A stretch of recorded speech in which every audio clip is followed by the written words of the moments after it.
Hello everyone, আসসালামু আলাইকুম। কেমন আছেন আপনারা সবাই? গত কয়েকদিন আগে আমি গ্রামের বাসায় আসছি, সেটা অবশ্যই আপনাদের সাথে শেয়ার করেছি। সকালে ঘুম থেকে ওঠার পর ফ্রেশ হয়ে সকালের খাবার খাওয়ার পরে দুপুরের রান্নার প্রস্তুতি চলছিল। এমন সময় আম্মু আমাকে বলল আমাদের কলা বাগানে নাকি আখ লাগিয়েছে কয়েকটা, তো আখ নাকি বড় হয়েছে আর সেগুলো আমার জন্য রেখে দিছে, সেগুলো কেটে খাওয়ার জন্য বলছিল। তাই তো একটা বটি নিয়ে চলে আসছি আখ কাটার জন্য।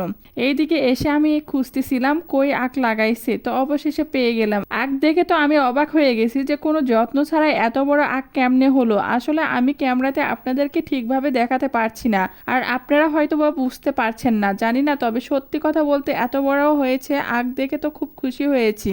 গ্রামের বাসায় আসলে অনেক কিছুই খাওয়া হয়, তাও আবার সেগুলো নিজের হাতে কেটে। আর আমার আম্মু সব সময় চেষ্টা করে এটা ওটা লাগানোর, এতে করে তার সময়টাও পার হয়। আর সে গাছ লাগাতে অনেক ভালোবাসে, শুধু গাছ লাগাতেই নয়, গাছগুলোর পরিচর্যা করতেও সে অনেক ভালোবাসে, কারণ সারাদিন তার সময় কাটে গাছগুলো পরিচর্যা করতেই। কিন্তু আম্মু অনেকটা অসুস্থ ছিল, তাই খুব একটা পরিচর্যা করতে পারেনি এবারে। এখানে 4টা আখ আছে, তাই আমি ভাবছিলাম কোনটা কাটবো। এর ভিতরে 2টা অনেক বড় ছিল, 2টা কাটলে তো সঙ্গে খেতে পারবো না, তাই আমি ভাবছিলাম আজকে একটা কেটে খাবো আর বাসায় একটা নিয়ে যাব। অনেক চিন্তা ভাবনার পর কেটেই ফেললাম। এইদিকে আখগুলো কেটে ফেলেছি, কিন্তু এত বড় আখ বের করতে পারছি না, তাই বাঁধনটা খুলে দিলাম। এরপর বের করার চেষ্টা করছি, অবশেষে অনেক কষ্টের পর বের করতে পারছি। এটা তো আখ না, মনে হচ্ছে ছোটখাটো একটা বাঁশ। বাড়িতে পরিচর্যা ছাড়াও যে এত বড় আখ হতে পারে এটা কল্পনাও করতে পারিনি।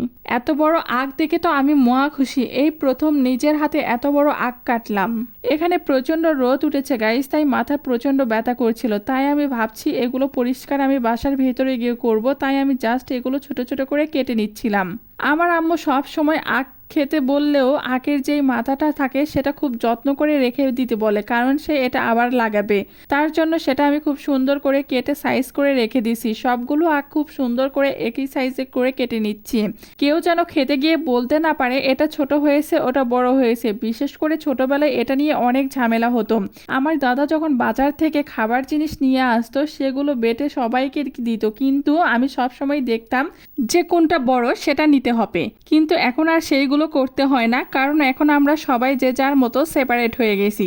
আর আমার তো ভাই বোনও নাই, সেই জন্য ছোট বড় নিয়ে কোনো প্রবলেমও নাই, সবগুলো তো আমি একাই খাবো।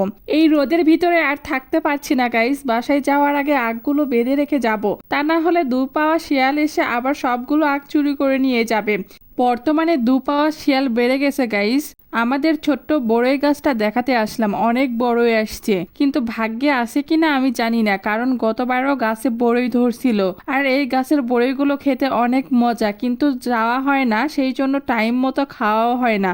এরপর আপনাদের সাথে শেয়ার করছি আমার বাবার মালটার গাছ। পুরা গাছ সহ মাত্র একটা মালটা ধরেছে। ছোটবেলায় শুনতাম যে গাছে কোনো চোরের হাত পড়লে সেই গাছে নাকি আর ফল ধরে না, কারণ এই গাছে যখন লাগাইছিল তখন প্রথমবারে 70 থেকে 80টার মতন মালটা ধরেছিল, আর দ্বিতীয়বারে 60 থেকে 65টার মতন, কিন্তু এবারে মাত্র একটা মালটা ধরেছে।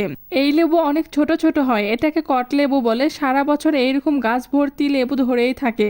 এই লেবু দিয়ে রং চা অথবা শরবত বানিয়ে খেতে অনেক মজা লাগে।